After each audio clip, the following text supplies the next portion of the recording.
Crime! Is it a problem in your life? Do you live in a dodgy neighbourhood, or maybe crime is rampant in your city? Or do you live in a safe part of town? Is your city relatively crime-free with low murder rates, where it's safe to walk the streets at night? Wherever you live, we're talking today about crime and punishment.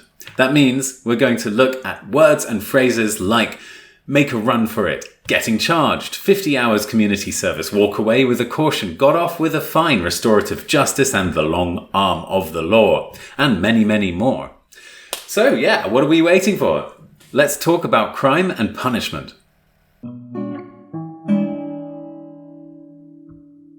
One thing about talking about crime and punishment, especially the punishment side, is that we usually use the verb get. In fact, we use it really a lot.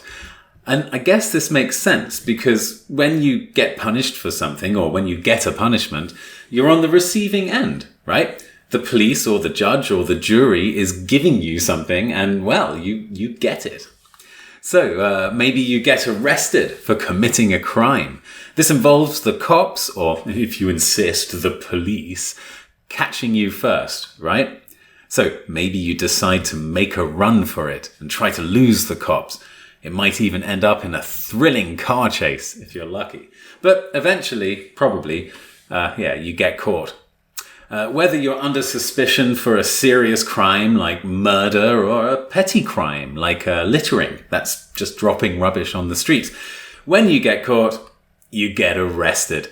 And you also get charged. You get charged with littering or get charged for murder or whatever it is that you did. Really, just don't tell me. I don't want to know. None of my business. Getting charged basically means that the police formally tell you why they're arresting you and have to tell you which law they think you've broken.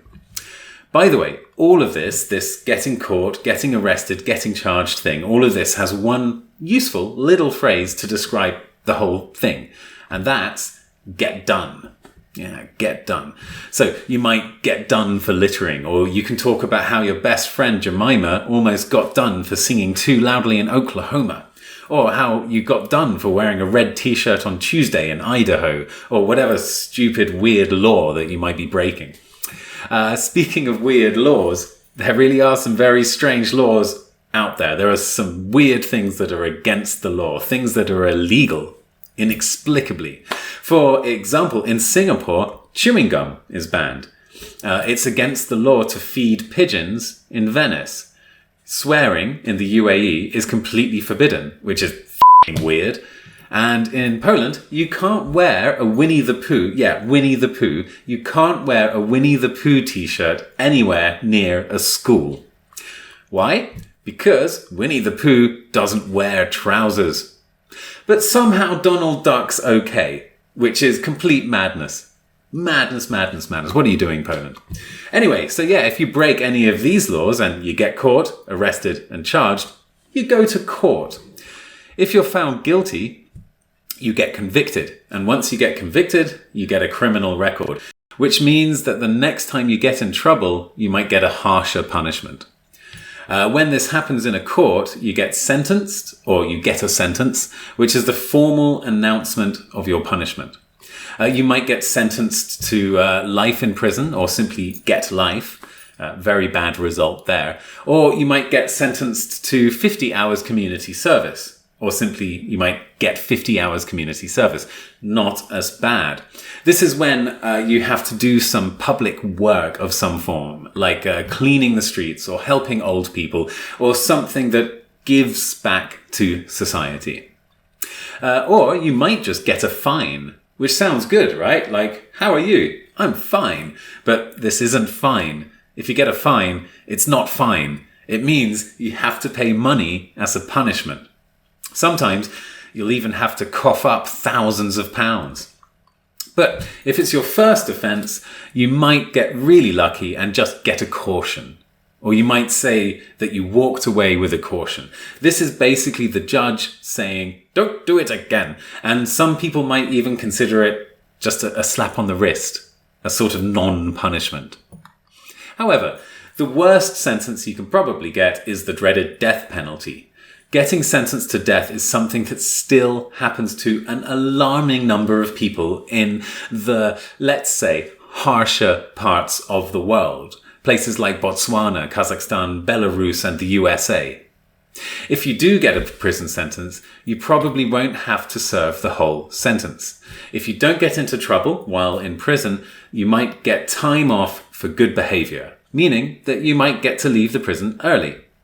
However, on the bright side of all of this, if you're found not guilty, you get off. You don't get a punishment, you just get off. You're free to go. So you might say something like, what happened to Barry in his court case? Oh, didn't you hear? He got off. Meaning Barry's free. You can also use this phrase if you end up with a light sentence. He got off with a fine, for example. He got off with a fine after stealing all those elephants. That's a slap on the wrist. And yeah, what if you actually did the crime? What if you did the crime, but you're found not guilty? Then you get away with it. So yeah, all of these punishments, most of them involving prison, makes you ask the question, is prison the answer? Sure, prison is supposed to rehabilitate you and integrate you back into society, but does it? With many countries around the world having a reconviction rate of 40 to 60%, that's 40 to 60% of people who have been to prison going back to prison after they get out. That doesn't sound so effective. So what are the alternatives? Well, there are things like counselling and therapy to address the underlying causes of crime and prevent ex-criminals from reoffending. There's also restorative justice, which sounds very Marvel universe, doesn't it? But basically it involves the offender, the person who committed the crime, and the victims, the people who were affected by the crime, talking to each other and discussing what happened, who was hurt, who was harmed, and coming to an agreement on what the offender can do to repair the damage done by his or her crime. There's also public shaming, which is obviously very old-fashioned, but it still happens. In 2005, for example, a guy in San Francisco was convicted for stealing people's mail. His punishment? To stand outside the post office holding a sign saying, "I stole mail and this is my punishment." So yeah, that's quite fun. And in a way, a good way to end. But what about you? What are the laws like where you live? Are they too lenient, like too soft? Or do you think they're too strict, too hard? Do you think people should go to prison?